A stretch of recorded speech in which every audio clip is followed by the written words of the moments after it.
ಗೋಧಿ ಹಿಟ್ಟಿನಲ್ಲಿ ಮನೆಯಲ್ಲೇ ಈ ರೀತಿ ಪುಟಾಣಿ ಬಾಸ್ಕೆಟ್ಗಳನ್ನು ಮಾಡಿಕೊಂಡು ಯಾವ ರೀತಿ ಬಾಸ್ಕೆಟ್ ಚಾಟ್ ಅಥವಾ ಕಟೋರಿ ಚಾಟ್ ಮಾಡೋದು ಅಂತ ಇವತ್ತಿನ ವಿಡಿಯೋದಲ್ಲಿ ತೋರಿಸ್ತಾ ಇದ್ದೀನಿ. ನಮಸ್ತೆ ಎಲ್ಲರಿಗೂ, welcome back to my channel. ಈ ರೀತಿ ಬಾಸ್ಕೆಟ್ ಚಾಟ್ ಮಾಡಿಕೊಂಡು ಒಂದೊಂದಾಗಿ ಬಾಯಲ್ಲಿ ಇಟ್ಕೊಳ್ತಾ ಇದ್ದರೆ ಬಾಯಿ ಒಳಗಡೆನೆ ಎಲ್ಲ ಟೇಸ್ಟು ಸಹ ಬ್ಲಾಸ್ಟ್ ಆಗಿಬಿಡುತ್ತೆ. ಅಷ್ಟೊಂದು ಟೇಸ್ಟಿ, ನೀವು ತಿಂತಾ ಇದ್ದರೆ ತಿಂತಾನೇ ಇರಬೇಕು ಅಂತ ಅನಿಸುತ್ತೆ. ನೋಡ್ತಾ ಇರ್ಬೋದು, ಈ ರೀತಿ ಕಟೋರಿನ ನಾವು ಮನೆಯಲ್ಲಿ ಮಾಡ್ಕೋಬೋದು. ಎಷ್ಟೊಂದು ಕ್ರಿಸ್ಪಿಯಾಗಿದೆ, ಸೌಂಡ್ ಕೇಳಿದ್ರೇ ಗೊತ್ತಾಗುತ್ತೆ. ಮಾಡೋದಕ್ಕೆ ತುಂಬಾ ಈಸಿ. ಹಾಗೆ ಇದ್ರ ಜೊತೆ 2 ರೀತಿಯ ಚಟ್ನಿ ರೆಸಿಪಿಗಳನ್ನು ಸಹ ಶೇರ್ ಮಾಡ್ಕೊಳ್ತಾ ಇದ್ದೀನಿ. ತಡ ಮಾಡದೆ ರೆಸಿಪಿ ಸ್ಟಾರ್ಟ್ ಮಾಡೋಣ. ಬಾಸ್ಕೆಟ್ ಅಥವಾ ಕಟೋರಿ ಮಾಡೋದಕ್ಕೆ ಮೊದಲಿಗೆ ಒಂದು ಬೌಲ್ಗೆ 1.5 ಕಪ್ ಆಗುವಷ್ಟು ಗೋಧಿ ಹಿಟ್ಟನ್ನು ಹಾಕ್ಕೊಳ್ತಾ ಇದ್ದೀನಿ. ಗೋಧಿ ಹಿಟ್ಟಿಗೆ ಬದಲಾಗಿ ಮೈದಾ ಹಿಟ್ಟಲ್ಲೂ ಸಹ ಮಾಡ್ಬೋದು. ಇದಕ್ಕೆ ಅರ್ಧ ಟೇಬಲ್ ಸ್ಪೂನ್ ಅಜ್ವೈನ್ ಹಾಗೆ ರುಚಿಗೆ ತಕ್ಕಷ್ಟು ಉಪ್ಪನ್ನು ಹಾಕ್ಕೊಂಡು ಈ ರೀತಿ ಮಿಕ್ಸ್ ಮಾಡ್ಕೊಳ್ತಾ ಇದ್ದೀನಿ. ಈ ಹಿಟ್ಟನ್ನು ಮಿಕ್ಸ್ ಮಾಡಿದ ನಂತರ ಇದಕ್ಕೆ ಬಿಸಿ ಮಾಡಿರುವಂತಹ ಎಣ್ಣೆ ಹಾಕ್ಕೋಬೇಕು. ನಾನಿಲ್ಲಿ 2 ಟೇಬಲ್ ಸ್ಪೂನ್ ಆಗುವಷ್ಟು ಎಣ್ಣೆನ ಬಿಸಿ ಮಾಡಿ ಹಾಕ್ಕೊಂಡಿದ್ದೀನಿ. ಬಿಸಿಯಾಗಿರೋದ್ರಿಂದ ಇದನ್ನು ಮೊದಲಿಗೆ ನಾವು ಕೈ ಹಾಕಿ ಮಿಕ್ಸ್ ಮಾಡಬಾರ್ದು. ಈ ರೀತಿ ಸ್ಪೂನಿನಿಂದ ಮಿಕ್ಸ್ ಮಾಡಿಕೊಂಡು ನಂತರ ಕೈಯಲ್ಲಿ ಇದನ್ನು ಚೆನ್ನಾಗಿ ಮಿಕ್ಸ್ ಮಾಡ್ಕೋಬೇಕು. ಯಾವುದೇ ಸ್ನ್ಯಾಕ್ಸ್ ಮಾಡುವಾಗ ಹಿಟ್ಟಿಗೆ ಈ ರೀತಿ ಬಿಸಿ ಎಣ್ಣೆನ ಹಾಕಿ ಮಿಕ್ಸ್ ಮಾಡ್ಕೊಳ್ಳೋದ್ರಿಂದ ಸ್ನ್ಯಾಕ್ಸ್ ತುಂಬಾ ಕ್ರಿಸ್ಪಿಯಾಗಿ ಬರುತ್ತೆ. ನೋಡಿ, ಎಣ್ಣೆ ಹಾಕಿ ಮಿಕ್ಸ್ ಮಾಡಿದ ನಂತರ ಇದಕ್ಕೆ ಸ್ವಲ್ಪ ಸ್ವಲ್ಪ ನೀರನ್ನು ಸೇರಿಸ್ಕೊಂಡು ಮಿಕ್ಸ್ ಮಾಡ್ಕೊಳ್ತಾ ಇದ್ದೀನಿ. ಚಪಾತಿಗೆ ಯಾವ ರೀತಿ ನಾವು ಕಲಿಸ್ತೀವೋ ಅದೇ ರೀತಿ ಕಲಿಸ್ಬೇಕು. ಆದರೆ ಚಪಾತಿ ಹಿಟ್ಟಿನ ಹದಕ್ಕಿಂತ ಸ್ವಲ್ಪ ತಿಕ್ಕಾಗಿರಬೇಕು. ಸ್ವಲ್ಪ ಗಟ್ಟಿಯಾಗಿರುವಂತಹ ಹಿಟ್ಟನ್ನು ನಾವು ಪ್ರಿಪೇರ್ ಮಾಡ್ಕೋಬೇಕು. ನೋಡಿ, ಈ ಥರ ಒಂದು 5 ನಿಮಿಷ ಚೆನ್ನಾಗಿ ಇದನ್ನು ನಾದ್ಕೋಬೇಕು. ಈ ರೀತಿ ನೀಟಾಗಿ ನಾವು ಹಿಟ್ಟನ್ನು ಪ್ರಿಪೇರ್ ಮಾಡಿಕೊಂಡು ಬಾಸ್ಕೆಟ್ ರೆಡಿ ಮಾಡಿಕೊಂಡ್ರೆ ಅದನ್ನು ಏರ್ ಟೈಟ್ ಕಂಟೈನರಲ್ಲಿ ತುಂಬ ದಿನಗಳ ಕಾಲ ಇಟ್ಕೋಬೋದು. ನೋಡಿ, ಒಂದು 15 ನಿಮಿಷ ಇದನ್ನು ಮುಚ್ಚಿಟ್ಟಿದ್ದೀನಿ. ನಂತರ ತೆಗೆದು ಮತ್ತೆ ಇದನ್ನು ಒಂದು ಸಾರಿ ಚೆನ್ನಾಗಿ ನಾದ್ಕೊಳ್ತಾ ಇದ್ದೀನಿ. ಹೊರಗಡೆ ಹೋಗಿ ತಿನ್ನೋದಕ್ಕಿಂತ ಮನೆಯಲ್ಲಿ ಈಸಿಯಾಗಿ ಇದನ್ನು ಮಾಡ್ಕೋಬೋದು. ಮಕ್ಕಳಿಗೆ ತುಂಬಾ ಇಷ್ಟ ಆಗುತ್ತೆ. ಇವಾಗ ಹಿಟ್ಟನ್ನು ಒಂದು ಸಾರಿ ಚೆನ್ನಾಗಿ ನಾದ್ಕೊಂಡು ಬಾಲ್ ಸೈಜ್ ಆಗುವಷ್ಟು ಹಿಟ್ಟನ್ನು ತೊಗೊಂಡಿದ್ದೀನಿ. ಇದನ್ನು ಸ್ವಲ್ಪ ಗೋಧಿ ಹಿಟ್ಟಲ್ಲಿ ಡಿಪ್ ಮಾಡಿಕೊಂಡು ಚೆನ್ನಾಗಿ ಲಟ್ಟಿಸ್ಕೋಬೇಕು. ಮಾಮೂಲಿ ನಾವು ಚಪಾತಿ ಹೇಗೆ ಲಟ್ಟಿಸ್ತೀವೋ ಅದೇ ರೀತಿ ಲಟ್ಟಿಸ್ಕೋಬೇಕು. ಕಟೋರಿ ಅಥವಾ ಬಾಸ್ಕೆಟ್ ಸೈಜಲ್ಲೇ ಲಟ್ಟಿಸ್ಕೋಬೋದು. ಇಲ್ಲ ಅಂತ ಹೇಳಿದ್ರೆ ಚಪಾತಿ ಸೈಜಲ್ಲಿ ಲಟ್ಟಿಸ್ಕೊಂಡು ನೀವು ಯಾವ ಕಟೋರಿ ಯೂಸ್ ಮಾಡ್ತೀರಾ ಅದರಲ್ಲಿ ಇದನ್ನು ಕಟ್ ಮಾಡ್ಕೋಬೋದು. ನೋಡಿ, ಈ ಥರ ಲಟ್ಟಿಸ್ಕೊಂಡು ಇದ್ರ ಮೇಲ್ಗಡೆ ನಾನು ಫೋರ್ಕ್ ಸ್ಪೂನಿನಿಂದ ಈ ರೀತಿ ಫ್ಲಿಕ್ ಮಾಡ್ತಾ ಇದ್ದೀನಿ. ಹಿಟ್ಟನ್ನು ಕಟ್ ಮಾಡಿಕೊಂಡು ಕಟೋರಿಗಳಿಗೆ ಹಾಕ್ತಿರುವಂತಹ ವಿಡಿಯೋ ಕ್ಲಿಪ್ ಮಿಸ್ ಆಗಿದೆ. ನೋಡಿ, ಈ ಥರ ಚಿಕ್ಕ ಚಿಕ್ಕ ತಟ್ಟೆಗಳನ್ನು ತಗೊಂಡು ಇದರ ಹೊರಭಾಗದಲ್ಲಿ ಸ್ವಲ್ಪ ಎಣ್ಣೆ ಸ್ಪ್ರೆಡ್ ಮಾಡಿಕೊಂಡು ನಾನು ಹಿಟ್ಟನ್ನು ಅಂಟಿಸ್ಕೊಂಡಿದ್ದೀನಿ. ಹೊರಗಡೆ ಅಥವಾ ಒಳಗಡೆ 2 ಕಡೆ ಸಹ ಹಾಕ್ಬೋದು. ನಾನು ಹೊರಗಡೆ ಹಾಕಿದ್ದೀನಿ. ನೋಡಿ, ಮೀಡಿಯಮ್ ಹೀಟ್ ಎಣ್ಣೆಯಲ್ಲಿ ಇದನ್ನು ಫ್ರೈ ಮಾಡ್ಕೋಬೇಕು. ಲೋ ಫ್ಲೇಮಲ್ಲಿ ಸ್ವಲ್ಪ ಹೊತ್ತು ಇದನ್ನು ಫ್ರೈ ಮಾಡಿದ ನಂತರ ತಟ್ಟೆ ಎಲ್ಲ ಸ್ವಲ್ಪ ಬಿಟ್ಕೊಳ್ಳೋದಕ್ಕೆ ಶುರುವಾಗುತ್ತೆ. ಇದನ್ನು 2 ಕಡೆ ತಿರುವು ಹಾಕ್ಕೊಳ್ತಾ ಇದ್ರೇ 2 ಕಡೆ ಒಂದೇ ರೀತಿ ಕಲರ್ ಬರುತ್ತೆ. ಈ ಕಟೋರಿಗಳನ್ನು ನಾವು ಆದಷ್ಟು ಕಡಿಮೆ ಉರಿಯಲ್ಲೇ ರೆಡಿ ಮಾಡ್ಕೋಬೇಕು. ಇಲ್ಲ ಅಂತ ಹೇಳಿದ್ರೆ ಬೇಗ ಕಲರ್ ಚೇಂಜ್ ಆಗಿಬಿಡುತ್ತೆ. ನೋಡಿ, ಕ್ರಿಸ್ಪಿ ಆಗ್ತಾ ಬಂದ ಹಾಗೆ ತಾನಾಗೆ ತಟ್ಟೆಗಳನ್ನು ಬಿಟ್ಕೊಡುತ್ತೆ. ಆವಾಗ ನಾವು ಈ ತಟ್ಟೆಗಳನ್ನು ಹೊರಗೆ ತೆಗಿಬೇಕು. ಮಾಡೋದಕ್ಕಿದು ತುಂಬಾ ಈಸಿ. ನಾವು ಯಾವ ರೀತಿ ಇದನ್ನು ಫ್ರೈ ಮಾಡ್ಕೊಳ್ತೀವಿ ಅನ್ನೋದ್ರ ಮೇಲೆ ಡಿಪೆಂಡ್ ಆಗುತ್ತೆ. ನೋಡಿ, ಈ ಥರ ತಟ್ಟೆಗಳನ್ನೆಲ್ಲ ತೆಗೆದಿದ್ದೀನಿ. 2 ಕಡೆಯೂ ಸಹ ಇದನ್ನು ಚೆನ್ನಾಗಿ ಫ್ರೈ ಮಾಡ್ಕೋಬೇಕು. ಒಂದೇ ರೀತಿಯ ಕಲರ್ ಬಂದ ನಂತರ ಇದನ್ನು ನಾವು ತೆಗಿಬಹುದು. ನೋಡಿ, ಕಟೋರಿ ರೆಡಿಯಾಗಿದೆ. ಇದನ್ನು ನಾನು ಎಣ್ಣೆಯಿಂದ ತೆಗಿತಾ ಇದ್ದೀನಿ. ಇದನ್ನು ನಾವು ಏರ್ ಟೈಟ್ ಕಂಟೈನರಲ್ಲಿ ಇಟ್ಕೊಂಡು ಎಷ್ಟು ದಿನ ಬೇಕಾದರೂ ಯೂಸ್ ಮಾಡ್ಬೋದು.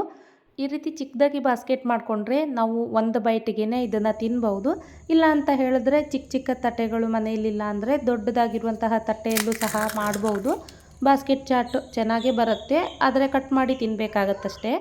ಇವಾಗ ಚಾಟ್ಸ್ಗೆ ಬೇಕಾಗಿರುವಂತಹ ಚಟ್ನಿ ರೆಡಿ ಮಾಡ್ಕೊಳ್ತಾ ಇದ್ದೀನಿ. 1 ಕಪ್ ಆಗುವಷ್ಟು ಪುದೀನ ಸೊಪ್ಪು ಹಾಗೆ 1 ಹಿಡಿಯಾಗುವಷ್ಟು ಕೊತ್ತಂಬರಿ ಸೊಪ್ಪನ್ನು ಮಿಕ್ಸಿ ಜಾರ್ಗೆ ಹಾಕಿದ್ದೀನಿ. ಇವಾಗ 1 ಇಂಚ್ ಆಗುವಷ್ಟು ಶುಂಠಿ ಹಾಗೆ 8-10 ಎಸಳು ಬೆಳ್ಳುಳ್ಳಿನ ಹಾಕ್ಕೊಳ್ತಾ ಇದ್ದೀನಿ. ಸಿಪ್ಪೆ ತೆಗೆದು ಹಾಕ್ಕೊಳ್ಳಿ, ಚೆನ್ನಾಗಿರುತ್ತೆ. ಇವಾಗ ಇದಕ್ಕೆ 2 ಹಸಿಮೆಣಸಿನ್ಕಾಯಿನ ಕಟ್ ಮಾಡಿ ಹಾಕ್ತಾ ಇದ್ದೀನಿ. ಜೊತೆಗೆ 1 ಟೇಬಲ್ ಸ್ಪೂನ್ ಆಗುವಷ್ಟು ನಿಂಬೆ ರಸ ಹಾಕ್ಕೊಳ್ತಾ ಇದ್ದೀನಿ. 1/4 ಟೇಬಲ್ ಸ್ಪೂನ್ ಜೀರಿಗೆ, ರುಚಿಗೆ ತಕ್ಕಷ್ಟು ಉಪ್ಪು ಹಾಗೆ ಸ್ವಲ್ಪ ನೀರನ್ನು ಸೇರಿಸ್ಕೊಂಡು ಗ್ರೈಂಡ್ ಮಾಡ್ಕೋಬೇಕು. ಆದಷ್ಟು ಇದನ್ನು ತಿಕ್ಕಾಗಿ ಪೇಸ್ಟ್ ಮಾಡ್ಕೊಳ್ಳಿ. ನಿಮ್ಮ ಖಾರ ಎಷ್ಟು ಬೇಕು ನೋಡಿಬಿಟ್ಟು ಈ ಚಟ್ನಿನ ರೆಡಿ ಮಾಡ್ಕೋಬೋದು. ನೋಡಿ, ಗ್ರೀನ್ ಚಟ್ನಿ ರೆಡಿಯಾಗಿದೆ. ಇವಾಗ ಟ್ಯಾಮರಿಂಡ್ ಅಂದರೆ ಹುಣಸೆಹಣ್ಣಿನ ಚಟ್ನಿ ಮಾಡ್ಕೊಳ್ತಾ ಇದ್ದೀನಿ. ಒಂದು ಬಾಲ್ ಸೈಜ್ ಆಗುವಷ್ಟು ಹುಣಸೆ ಹಣ್ಣನ್ನು ನೀರಿಗೆ ಹಾಕ್ಕೊಂಡು ನೆನೆಸಿಟ್ಕೊಳ್ತಾ ಇದ್ದೀನಿ. ಸ್ವಲ್ಪ ಹೊತ್ತು ಇದನ್ನು ನೆನೆಸಿಟ್ಕೊಂಡ್ರೆ ನಮಗೆ ಗ್ರೈಂಡ್ ಮಾಡ್ಕೊಳ್ಳೋದಕ್ಕೆ ತುಂಬ ಈಸಿ ಆಗುತ್ತೆ. ಈ ರೀತಿ ನೆಂದಿರುವಂತಹ ಹುಣಸೆ ಹಣ್ಣನ್ನು ಮಿಕ್ಸಿ ಜಾರ್ಗೆ ಹಾಕ್ಕೊಳ್ತಾ ಇದ್ದೀನಿ.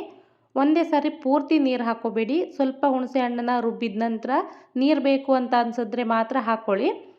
ಈ ರೀತಿ ಚಟ್ನಿಗಳನ್ನು ಮಾಡಿ ಫ್ರಿಜ್ಜಲ್ಲಿ ಇಟ್ಕೊಂಡ್ರೆ ನಮ್ಗೆ ಯಾವಾಗ ಬೇಕಿದ್ದರೂ ಯಾವುದೇ ಚಾಟ್ಸ್ ಬೇಕಿದ್ದರೂ ಮಾಡಿಕೊಂಡು ತಿನ್ಬೋದು. ನೋಡಿ, ಈ ಥರ ಪೂರ್ತಿ ನೀರು ಹಾಕ್ಕೊಂಡು ಹುಣಸೆ ಹಣ್ಣಿನ ಪೇಸ್ಟ್ ಮಾಡಿ ಸೀವ್ಗೆ ಹಾಕ್ಕೊಂಡಿದ್ದೀನಿ. ಈ ರೀತಿ ಜರಡಿ ಇಟ್ಕೊಂಡ್ರೆ ನಮಗೆ ಸ್ಮೂತಾಗಿರುವಂತಹ ಹುಣಸೆ ಹಣ್ಣಿನ ಪೇಸ್ಟ್ ಸಿಗುತ್ತೆ. ಇವಾಗ ನಾವು ಈ ಚಟ್ನಿ ಮಾಡ್ಕೊಳ್ಳೋದಕ್ಕೆ ಒಂದು ಪ್ಯಾನ್ಗೆ 1 ಕಪ್ ಆಗುವಷ್ಟು ಬೆಲ್ಲ ಹಾಕ್ಕೊಳ್ತಾ ಇದ್ದೀನಿ. ಬೆಲ್ಲಕ್ಕೆ ಸ್ವಲ್ಪ ನೀರು ಸೇರಿಸ್ಕೊಂಡು ಮೆಲ್ಟ್ ಮಾಡ್ಕೋಬೇಕು.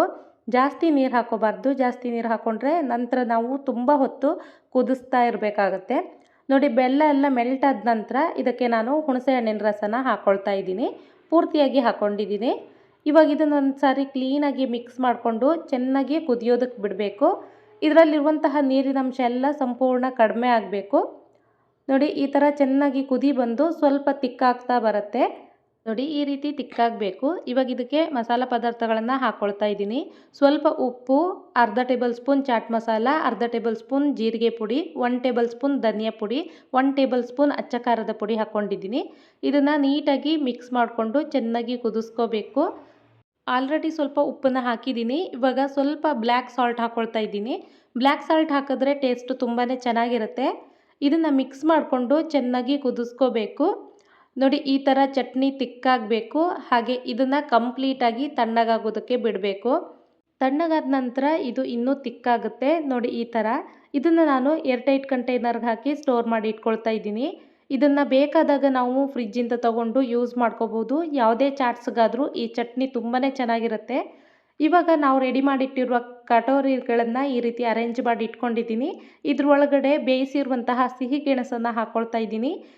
ನಾನು ಸ್ವಲ್ಪ ಡಿಫ್ರೆಂಟಾಗಿ ಸ್ಟಫಿಂಗ್ ಮಾಡ್ಕೊಳ್ತಾ ಇದ್ದೀನಿ. ಸಿಹಿ ಗೆಣಸು, ಕಡಲೆಕಾಳು ಹಾಗೆ ಶೇಂಗಾ ಬೀಜಗಳನ್ನು ಬೇಯಿಸಿ ಹಾಕ್ಕೊಳ್ತಾ ಇದ್ದೀನಿ. ನೀವು ಬೇಕಿದ್ದರೆ ಆಲೂಗಡ್ಡೆ, ಹೆಸರು ಕಾಳು ಯಾವ್ದು ಬೇಕಿದ್ದರೂ ಹಾಕೋಬಹುದು. ಆದರೆ ಈ ರೀತಿ ಕಾಂಬಿನೇಷನ್ ಸ್ಟಫಿಂಗ್ ಒಂದು ಸಾರಿ ಟ್ರೈ ಮಾಡಿ ನೋಡಿ. ಟೇಸ್ಟು ತುಂಬಾ ಚೆನ್ನಾಗಿರುತ್ತೆ. ಇವಾಗ ಇದಕ್ಕೆ ಚಿಕ್ಕದಾಗಿ ಕಟ್ ಮಾಡಿರುವಂತಹ ಈರುಳ್ಳಿ, ಟೊಮೆಟೊ ಹಾಗೆ ಸೌತೆಕಾಯಿನ ಹಾಕ್ಕೊಳ್ತಾ ಇದ್ದೀನಿ. ಚಿಕ್ಕದಾಗಿ ಕಟ್ ಮಾಡಿರುವಂತಹ ಕೊತ್ತಂಬರಿ ಸೊಪ್ಪನ್ನು ಇದ್ರ ಮೇಲ್ಗಡೆ ಹಾಕ್ಕೊಳ್ತಾ ಇದ್ದೀನಿ. ಮೊಸರಿಗೆ ಸ್ವಲ್ಪ ಸಕ್ಕರೆ ಸೇರಿಸಿ ಚೆನ್ನಾಗಿ ಮಿಕ್ಸ್ ಮಾಡಿಕೊಂಡು ಇದಕ್ಕೆ ಹಾಕ್ಕೊಳ್ತಾ ಇದ್ದೀನಿ. ನಿಮಗೆ ಮೊಸರು ಎಷ್ಟು ಬೇಕೋ ಅಷ್ಟು ಮೊಸರನ್ನು ಹಾಕೋಬೋದು. ಟೇಸ್ಟು ತುಂಬಾ ಚೆನ್ನಾಗಿರುತ್ತೆ. ಇದ್ರ ಮೇಲ್ಗಡೆ ನಾನು ರೆಡಿ ಮಾಡಿರುವಂತಹ ಪುದೀನ ಚಟ್ನಿನ ಹಾಕ್ಕೊಳ್ತಾ ಇದ್ದೀನಿ. ಖಾರ ಎಷ್ಟು ಬೇಕು ನೋಡಿ ಚಟ್ನಿನ ಹಾಕ್ಕೊಳ್ಳಿ. ಜೊತೆಗೆ ಹುಣಸೆ ಹಣ್ಣಿನ ಚಟ್ನಿನೂ ಹಾಕ್ಕೊಳ್ತಾ ಇದ್ದೀನಿ. ಇಂತಿಷ್ಟೇ ಹಾಕಬೇಕು ಅಂತ ಇಲ್ಲ, ನಿಮ್ಮ ಟೇಸ್ಟ್ಗೆ ತಕ್ಕ ಹಾಗೆ ಇದನ್ನು ಹಾಕೋಬೋದು. ಇದ್ರ ಮೇಲ್ಗಡೆ ಸ್ವಲ್ಪ ಚಾಟ್ ಮಸಾಲ, ಜೀರಾ ಪೌಡರ್ ಹಾಗೆ ಅಚ್ಚ ಖಾರದ ಪುಡಿನ ಸ್ಪ್ರಿಂಕಲ್ ಮಾಡ್ಕೊಳ್ತಾ ಇದ್ದೀನಿ. ಇದ್ರ ಟೇಸ್ಟು ತುಂಬಾ ಚೆನ್ನಾಗಿರುತ್ತೆ. ಲಾಸ್ಟಲ್ಲಿ ಇದ್ರ ಮೇಲ್ಗಡೆ ಸೇವ್ ಹಾಗೆ ದಾಳಿಂಬೆ ಹಣ್ಣನ್ನು ಹಾಕ್ಕೊಳ್ತಾ ಇದ್ದೀನಿ. ದಾಳಿಂಬೆ ಹಣ್ಣು ಆಪ್ಷನಲ್, ಸೇವ್ ಹಾಕ್ಕೊಂಡ್ರೆ ತುಂಬ ಚೆನ್ನಾಗಿರುತ್ತೆ. ಕಟೋರಿ ಚಾಟ್ ರೆಡಿಯಾಗಿದೆ. ಇದನ್ನು ಒಂದೊಂದಾಗಿ ನಾವು ಬಾಯಲ್ಲಿ ಇಟ್ಕೊಳ್ತಾ ಇದ್ದರೆ ಎಲ್ಲ ಟೇಸ್ಟು ಸಹ ಒಂದೇ ಸಾರಿ ಬ್ಲಾಸ್ಟ್ ಆಗಿಬಿಡುತ್ತೆ. ಹೊರಗಡೆ ತಿನ್ನೋದಕ್ಕಿಂತ ಇದನ್ನು ಖಂಡಿತ ಮನೆಯಲ್ಲಿ ಮಾಡ್ಕೊಂಡು ತಿಂದರೆ ತುಂಬಾ ಚೆನ್ನಾಗಿರುತ್ತೆ. ಹಾಗೆ ಈ ರೀತಿ ಸ್ಟಫಿಂಗ್ ಒಂದು ಸಾರಿ ಟ್ರೈ ಮಾಡಿ ನೋಡಿ. ಸಿಹಿ ಗೆಣಸು ಹಾಕಿಬಿಟ್ಟು ತುಂಬ ಅಂದರೆ ತುಂಬಾ ಚೆನ್ನಾಗಿರುತ್ತೆ. ಖಂಡಿತ ಮನೆಯಲ್ಲಿ ಟ್ರೈ ಮಾಡಿ. ಹಾಗೆ ರೆಸಿಪಿ ಹೇಗಾಗಿದೆ ಅಂತ ಹೇಳಿ ಕಮೆಂಟ್ ಮಾಡಿ ತಿಳಿಸಿ. ವಿಡಿಯೋ ಇಷ್ಟ ಆದರೆ ಲೈಕ್ ಮಾಡಿ, ಜೊತೆ ಚಾನಲ್ನ ಸಬ್ಸ್ಕ್ರೈಬ್ ಮಾಡ್ಕೊಳ್ಳಿ. Thanks for watching.